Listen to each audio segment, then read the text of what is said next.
नमस्कार प्रेक्षकांनो, स्टार प्रवाहावरील लग्नानंतर होईलच प्रेम या मालिकेच्या आगामी भागात आपण पाहणार आहोत की नंदिनी जीवाला ऑफिसमधून आणण्यासाठी जाते.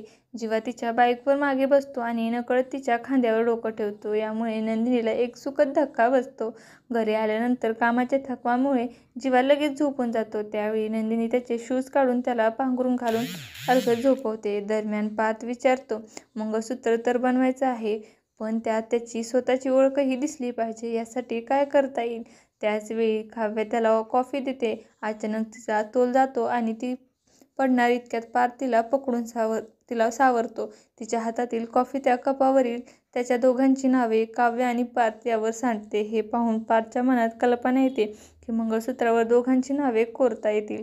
इकडे आपण पाहतो वसुंधरा आणि रम्या नुकताच दुरुस्त केलेला खराब पेनड्राईव्ह तपासतात आणि त्यातील CCTV फुटेज पाहू लागतात. फुटेजमध्ये त्यांना काव्य दिसू लागते. आता येणाऱ्या भागामध्ये काव्य आणि जीवाचं सत्य रम्या आणि वसुंधरासमोर उघडं होणार का, हे पाहणं अतिशय रोचक ठरणार आहे.